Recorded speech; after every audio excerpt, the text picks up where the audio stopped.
नमस्कार, DD news पर आप देख रहे हैं भारत एट 7 खबर राज्यों की। मैं हूं लालचंद्र सिंह। इस खास शो में हम देखते हैं अलग अलग राज्यों से बड़ी खबरें। आज भी देखेंगे तमाम राज्यों से बड़ी खबरें, लेकिन सबसे पहले इस समय की हेडलाइंस। महाराष्ट्र और झारखंड विधानसभा चुनाव के लिए मतदान कल, सभी तैयारियां पूरी। शांतिपूर्ण और पारदर्शी मतदान के लिए किए गए पुख्ता इंतजाम।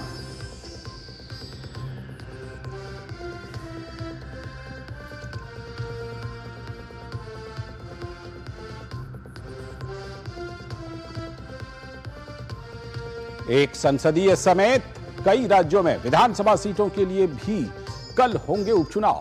उत्तर प्रदेश की 9 असेंबली सीटों पर होने वाले मतदान पर सभी की नजर।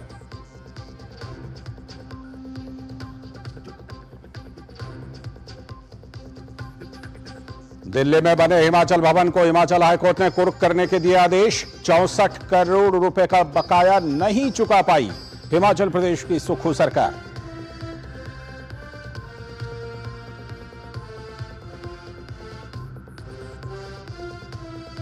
दिल्ली एनसीआर में प्रदूषण की हालत बहुत गंभीर। प्रदूषण को लेकर आम आदमी पार्टी सरकार पर बीजेपी लगातार हमलावर।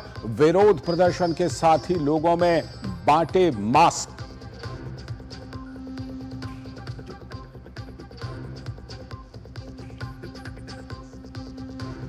और गोवा भारतीय अंतर्राष्ट्रीय फिल्म महोत्सव के लिए तैयार। कल से होगा ईफी के 55वें संस्करण का आगाज। दुनिया भर से सिने प्रेमी फिल्मकार पहुंच रहे हैं गोवा।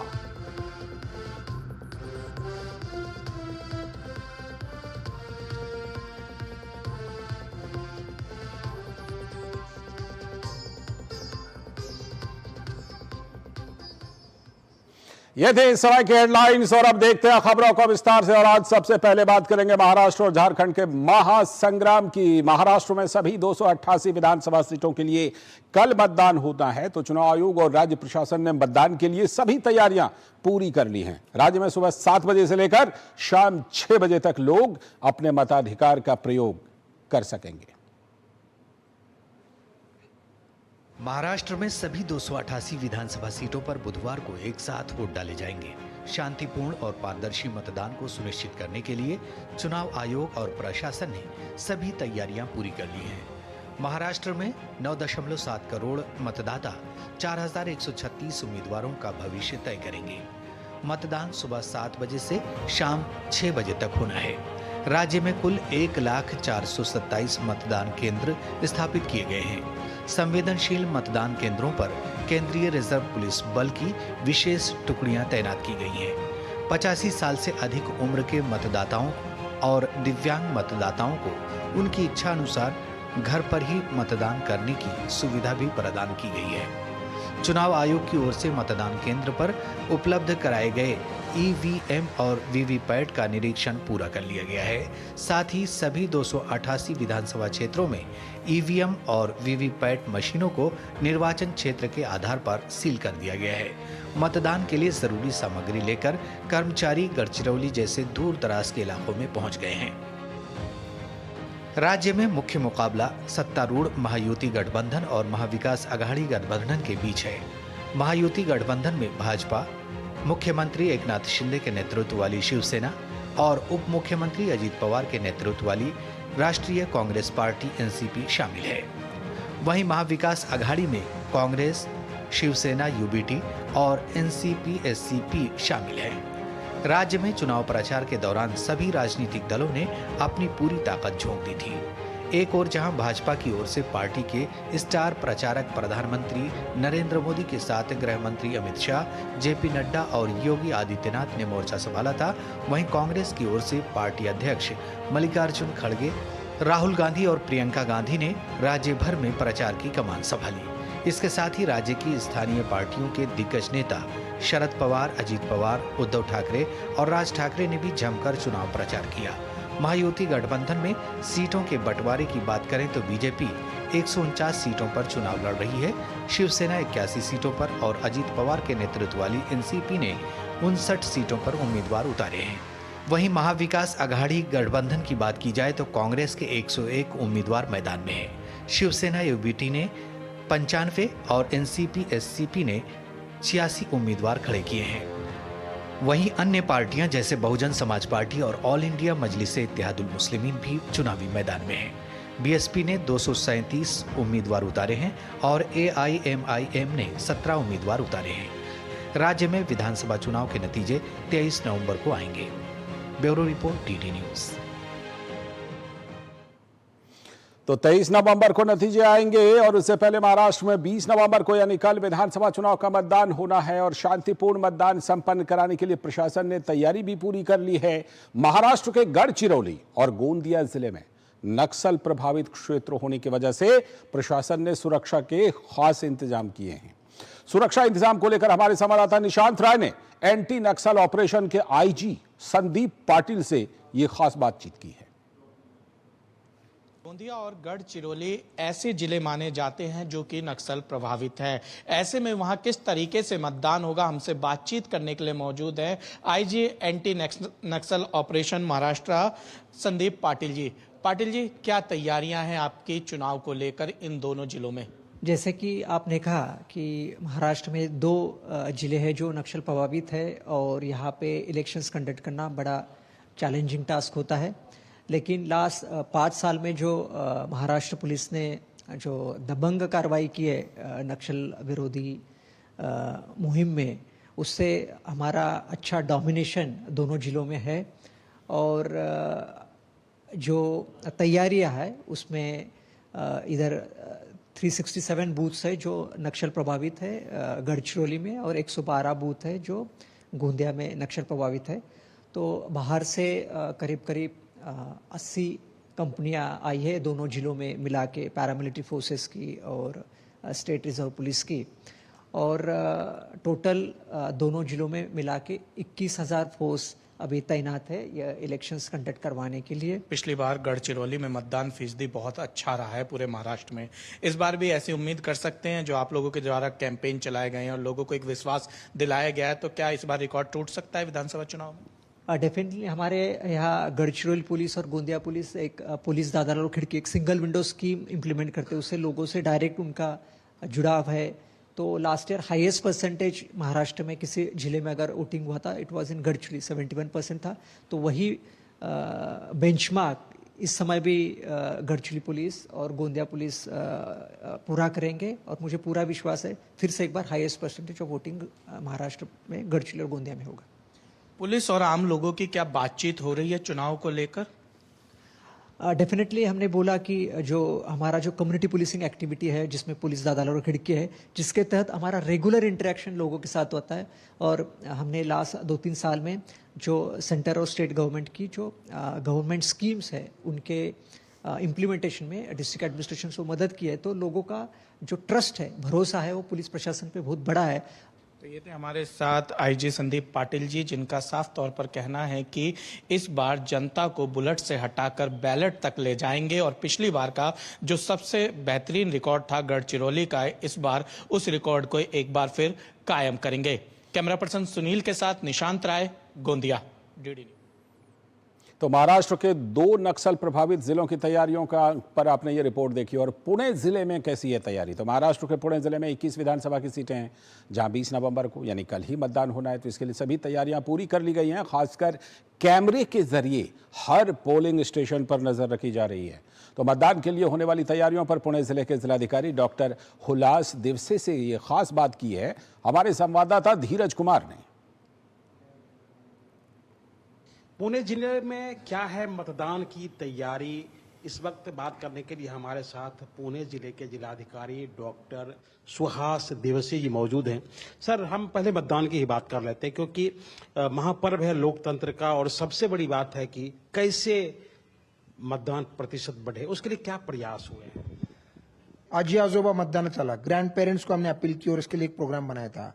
जैसे महिलाओं के लिए एक प्रोग्राम बनाया था, जैसे आई बाबा मुझे फॉर पेरेंट्स टू वोट, जैसे बच्चों को द्वारा हम लोगों ने उनको बोला कि मम्मी डैडी प्लीज वोट।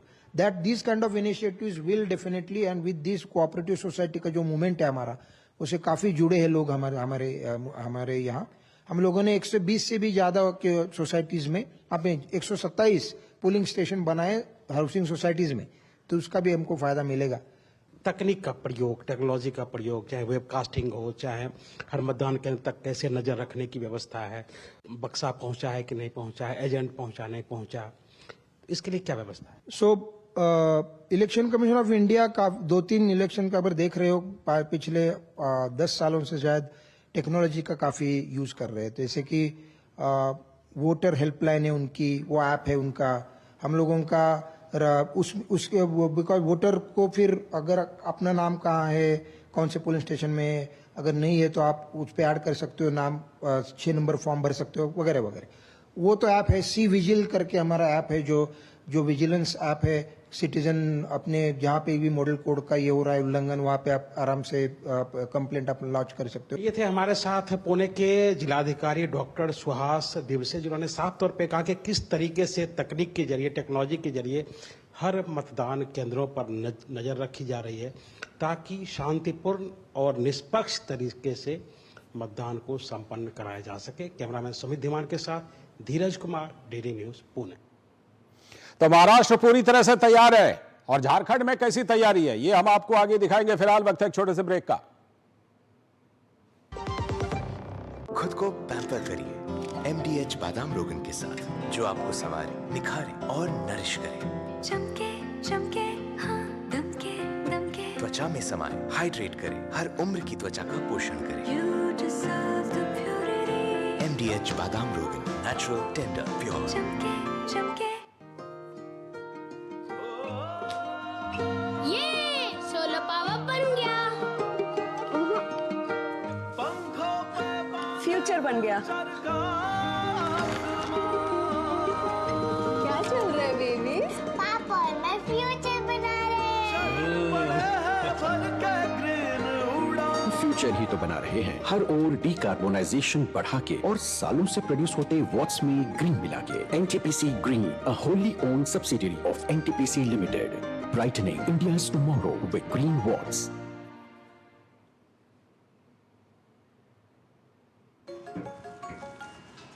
छोटे थे तो माँ प्यार से मूर्ख बुलाती थी, मूर्खानंद, और ये तो सच में मूर्ख समझते हैं। कस्टम डिपार्टमेंट वाले बन के कॉल कर रहे हैं और कह रहे हैं कि आपके पार्सल से ड्रग्स पकड़ा गया। सब समझते हैं, पहले डराएंगे फिर कहेंगे पैसे ट्रांसफर करो। अब प्यार से चाहे जो बुला लो, पर मैं मूर्ख नहीं हूं, याद रहे। UPI सेफ है। यदि आपको भी कोई इस तरह डराना चाहे तो उसे कहो मैं मूर्ख नहीं हूं।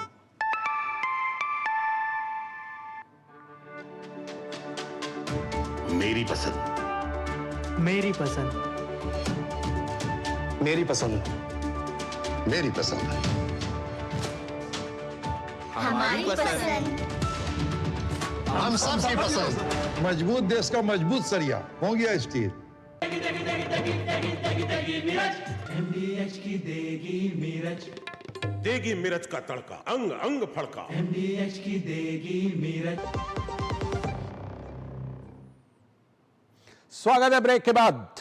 आप देख रहे हैं भारत एट 7। अब बात करेंगे झारखंड की तैयारी की। झारखंड में एक चरण का मतदान तो 13 तारीख को हो चुका है। अब दूसरे और अंतिम चरण के चुनाव में 11 जिलों की 38 सीटों पर कल मतदान होने वाला है, जिसके लिए सभी प्रशासनिक तैयारियां पूरी कर ली गई हैं। इस चरण में 55 महिला और 1 ट्रांसजेंडर समेत 528 उम्मीदवार चुनावी मैदान में हैं। सीएम हेमंत सोरेन, प्रतिपक्ष के नेता अमर कुमार बाउरी, भाजपा के प्रदेश अध्यक्ष बाबूलाल मरांडी समेत कई मंत्री और दिग्गज नेताओं की किस्मत कल दांव पर होगी। झारखंड के सत्ता शीर्ष की जंग का अंतिम पड़ाव आ पहुंचा है।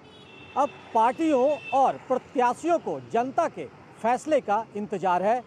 38 सीटों पर 20 नवंबर की वोटिंग के साथ मतदान की प्रक्रिया संपन्न हो जाएगी और 23 नवंबर के परिणाम की उल्टी गिनती भी शुरू हो जाएगी। झारखंड में दूसरे और अंतिम चरण का चुनाव संपन्न कराने के लिए मतदान कर्मी आज चुनाव सामग्रियों के साथ संबंधित बूथों की ओर जोश और उमंग के साथ रवाना हुए। डिस्पैच सेंटर का माहौल किसी उत्सव से कम नहीं दिखा। लोकतंत्र के महापर्व के सफल आयोजन को लेकर मतदान कर्मी उत्साहित दिखे। पहला बार इलेक्शन कराने जा रहे हैं। हम लोगों को प्रशिक्षण बहुत अच्छे तरीके से दिया गया है। चुनाव आयोग ने स्वतंत्र, निष्पक्ष और भयमुक्त चुनाव को लेकर व्यापक प्रबंध किए हैं। राज्य के मुख्य निर्वाचन पदाधिकारी के रवि कुमार ने बताया कि 38 सीटों के मतदान के लिए 14,218 बूथ बनाए गए हैं। इनमें से 31 बूथों पर सुबह 7 से शाम 4 बजे तक, जबकि बाकी क्षेत्रों में शाम 5 बजे तक वोटिंग होगी। सेकंड फेज में टोटल 14,218 बूथ है। इसी बूथ में केवल 13 बूथ में वो कैंपेन टाइम है, वो 4 बजे खत्म होगी। चुनाव आयोग ने समावेशी मतदान को लेकर यूनिक बूथ के अलावा कई नई पहल भी की है ताकि कोई वोटर ना छूटे। जामताड़ा के मिहिजाम स्थित स्नेहपुर कुष्ठ आश्रम के मतदाताओं के सुगम मतदान के लिए हांसी पहाड़ी में सहायक मतदान केंद्र बनाया गया है, जिससे वोटर काफी खुश हैं।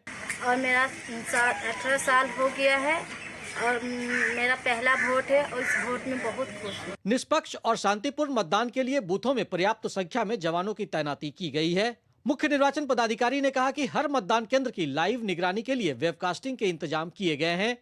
उन्होंने कहा कि काउंटिंग एजेंट के लिए 20 नवंबर की शाम 5 बजे तक ही आवेदन स्वीकार्य होंगे। सभी कैंडिडेट अपने काउंटिंग एजेंट के लिए 20 तारीख को 5 बजे तक अपने आवेदन समर्पित कर लें।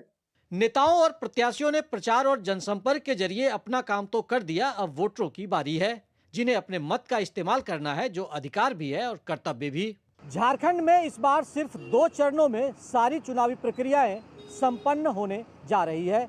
कोल्हान, पलामू और दक्षिणी छोटा नागपुर में शांतिपूर्ण मतदान के बाद अब संथाल और कोयलांचल की बारी है, जहां के मतदाताओं के पास मौका है कि वो घरों से बड़ी संख्या में बाहर निकले, बूथों पर पहुंचे और अपनी भागीदारी सुनिश्चित कर लोकतंत्र की मजबूती का पैगाम दें। दूरदर्शन समाचार के लिए रांची से विकास के साथ मैं दिवाकर कुमार। तो महाराष्ट्र और झारखंड में पूरी तैयारी है, मतदान भी होने हैं, लेकिन झारखंड और महाराष्ट्र के अलावा 20 नवंबर को यानी कल ही उत्तर प्रदेश की 9, पंजाब की 4, केरल और उत्तराखंड की 1-1 सीट और महाराष्ट्र की नांदेड़ संसदीय सीट समेत 15 विधानसभा सीटों पर कल ही उपचुनाव के लिए मतदान होने जा रहा है। उत्तर प्रदेश में हो रहे 9 सीटों पर विधानसभा के उपचुनाव पर सभी की खास नजर है। शांतिपूर्ण मतदान के लिए पूरी तैयारी कर ली गई है। उत्तर प्रदेश में 9 विधानसभा सीटों के लिए 20 नवंबर को उपचुनाव होना है। यूपी की जिन सीटों पर उपचुनाव हो रहे हैं उनमें गाजियाबाद, खैर, कुंदरकी, मीरापुर, करहल, सीसामऊ, फूलपुर, मंझवा और कटेहरी शामिल हैं। इन निर्वाचन क्षेत्रों में कुल 34,35,974 मतदाता अपने वोट के अधिकार का इस्तेमाल करेंगे। मतदान सुबह 7 बजे से शाम 5 बजे तक होगा। इन निर्वाचन क्षेत्रों में कुल 3,718 मतदान केंद्र हैं। चुनाव आयोग ने 9 सामान्य प्रेक्षक, 5 पुलिस प्रेक्षक और 9 व्यय प्रेक्षक तैनात किए हैं।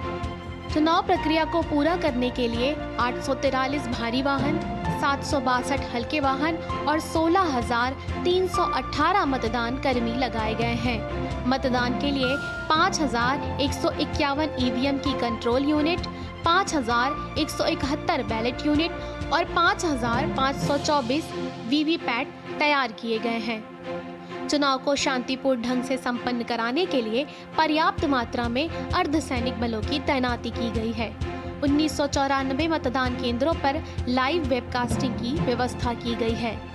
उपचुनाव के लिए कुल 74 आदर्श मतदान केंद्र, 10 समस्त महिला प्रतिबंधित मतदान केंद्र, 7 समस्त युवा कर्मी मतदान केंद्र और 6 समस्त दिव्यांग प्रतिबंधित मतदान केंद्र बनाए गए हैं। मतदाता फोटो पहचान पत्र के अलावा 12 अन्य पहचान पत्र मतदान के लिए मान्य होंगे। मतदान प्रतिशत की जानकारी हर 2 घंटे पर मीडिया को भेजी जाएगी। मतदान संबंधित कोई भी शिकायत 18001801 पर दर्ज कराई जा सकती है। मतों की गिनती 23 नवंबर को होगी। Bureau report, DD news. और अब एक बड़ी खबर हिमाचल प्रदेश से, जहां सुक्खू सरकार की मुसीबत कम होने का नाम नहीं ले रही है। एक नए मामले में हिमाचल प्रदेश हाई कोर्ट ने एक महत्वपूर्ण आदेश पारित करते हुए दिल्ली में मंडी हाउस स्थित हिमाचल भवन को अटैच करने का आदेश दे दिया है। हाई कोर्ट का यह आदेश बिजली कंपनी की रकम न लौटाने से जुड़े केस में दिया गया है। दरअसल सैली हाइड्रो पावर कंपनी के नाम की इस कंपनी का हिमाचल सरकार पर 64 करोड़ रुपए अप फ्रंट प्रीमियम बकाया है, जिसका भुगतान नहीं करने के मामले में यह आदेश हाईकोर्ट ने जारी किया है। हाईकोर्ट ने कंपनी के हित में फैसला देते हुए हिमाचल प्रदेश की दिल्ली स्थित संपत्ति हिमाचल भवन को अटैच करने का आदेश दिया है। साथ ही 64 करोड़ रुपए पर ब्याज की राशि का भी भुगतान का आदेश दिया है। इस मामले में अब अगली सुनवाई 6 दिसंबर को होनी है। तो वहीं हिमाचल में नेता विपक्ष जयराम ठाकुर ने सुक्खू सरकार पर इस मामले को लेकर निशाना साधा।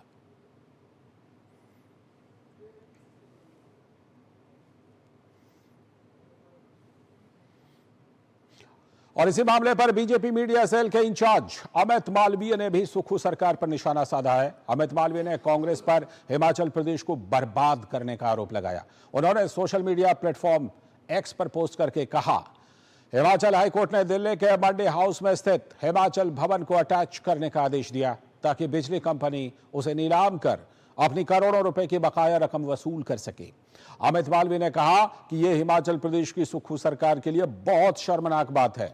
साथ ही उन्होंने हाईकोर्ट के उस आदेश का जिक्र करते हुए राज्य की कांग्रेस सरकार से सवाल पूछा, जिसमें प्रधान सचिव बिजली को फैक्ट फाइंडिंग जांच कर उन अधिकारियों का पता लगाने का आदेश दिए गए हैं जिनकी वजह से बिजली कंपनी की रकम अदालत के आदेशों के बाद भी जमा नहीं कराई गई। अमित मालवीय ने पूछा है कि खजाना कांग्रेस के नेताओं ने उड़ाए तो गाज अधिकारियों पर क्यों गिरे। अमित मालवीय ने कहा कि कांग्रेस और राहुल गांधी की खटाखट राजनीति का खामियाजा हिमाचलियों को दिल्ली में हिमाचल की पहचान बन चुके हिमाचल भवन को गंवाकर चुकानी पड़ रही है। अमित मालवीय ने इस घटना को हिमाचल वासियों की प्रतिष्ठा पर बड़ा धक्का बताया है।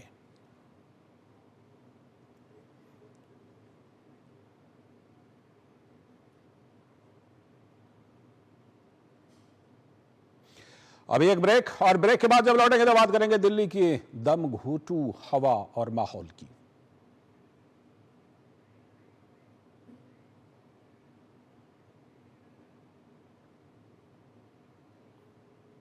अभी वक्त है एक ब्रेक का।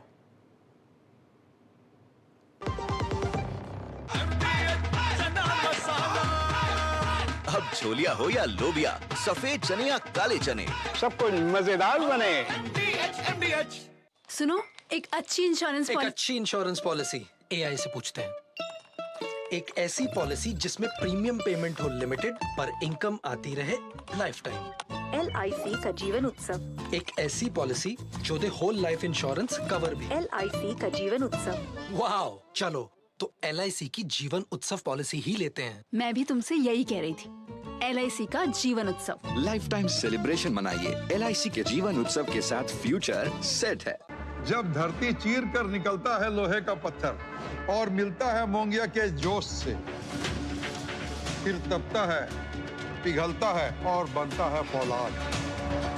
अब होता है सरिया सारी खूबियों के साथ। मोंगिया स्टील, मजबूत देश का मजबूत सरिया। छोटे थे तो माँ प्यार से मूर्ख बुलाती थी, मूर्खानंद, और ये तो सच में मूर्ख समझते हैं। कस्टम डिपार्टमेंट वाले बन के कॉल कर रहे हैं और कह रहे हैं कि आपके पार्सल से ड्रग्स पकड़ा गया। सब समझते हैं, पहले डराएंगे फिर कहेंगे पैसे ट्रांसफर करो। अब प्यार से चाहे जो बुला लो, पर मैं मूर्ख नहीं हूं, याद रहे। यूपीआई सेफ है। यदि आपको भी कोई इस तरह डराना चाहे तो उसे कहो मैं मूर्ख नहीं हूं। NTPC Green Energy Limited, a wholly owned subsidiary of NTPC Limited, a Maharatna CPSE, strategically focused on developing a portfolio of utility-scale renewable energy projects, launches an initial public offering of equity shares of face value of rupees 10 each through the book building process with a price band of rupees 102 to rupees 108 per equity share. Bid issue opens Tuesday, November 19, closes on Friday, November 22nd, 2024. For risk factors and more details, please refer to the RHP available on the websites of SEBI, BRLMs, stock exchanges and the company. MDH का kitchen king kitchen में हो तो हम सब कुछ बना सकते हैं। बैंगन का भरता, आलू गोभी, भिंडी मसाला और भी बहुत कुछ।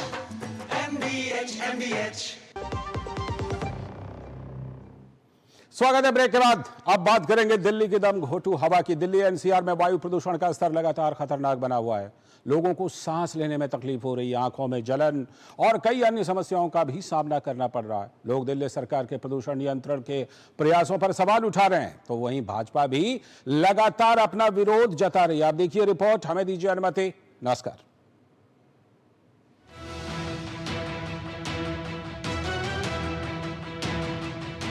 दिल्ली एनसीआर में वायु प्रदूषण लगातार अति गंभीर श्रेणी में बना हुआ है।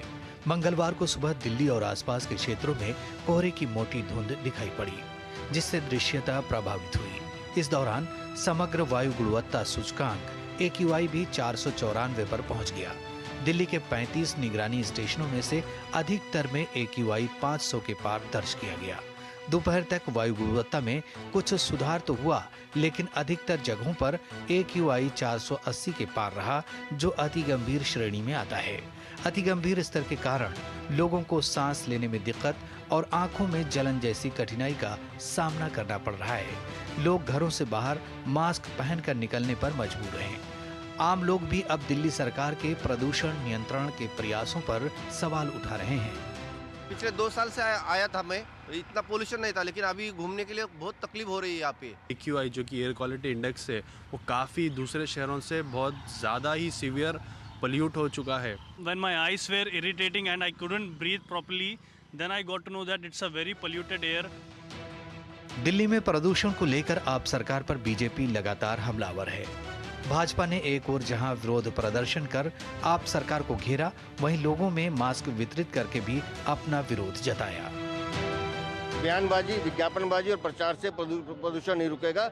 प्रदूषण रोकने के लिए 24 घंटे काम करना पड़ेगा, जो आम आदमी पार्टी की सरकार ने सिर्फ भ्रष्टाचार में बिता दिया। अगर माननीय सुप्रीम कोर्ट को ये कहना पड़ रहा है कि ग्रैब 4 उनकी अनुमति के बिना नहीं हटाया जाएगा, तो आप समझ लीजिए दिल्ली की स्थिति कितनी गंभीर है। दिल्ली की पॉल्यूशन की पोजीशन इतना डेंजरस है कि इस समय बिना मास्क के चलना अपने जीवन को भारी खतरे में डालना है। ऐसी स्थिति में अब हम लोगों को जागरूक कर रहे हैं, अवेयर कर रहे हैं। 16 से 24 में भी वही स्थिति और खतरनाक हो गई है।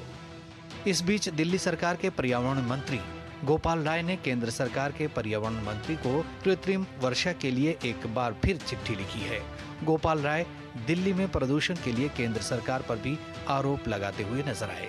ये जो पूरे चादर छाई हुई है उत्तर भारत में, इसका समाधान निकालें। उनके पास अगर कोई और समाधान है तो उसका समाधान निकाल करके हमें इमरजेंसी मेडिकल से मुक्ति चाहिए, इस प्रदूषण के संकट से मुक्ति चाहिए। केंद्रीय पर्यावरण मंत्री के पास अगर कोई और समाधान है तो हमें समाधान चाहिए, और कोई और समाधान नहीं है उनके पास तो आर्टिफिशियल रेन के लिए इमरजेंसी मीटिंग तुरंत बुलाई जाए। दिल्ली में वायु गुणवत्ता की खराबी को देखते हुए graded response action plan grab 4 लागू है, लेकिन ज्यादा फायदा होता नहीं दिखाई दे रहा है। Bureau report, DD news.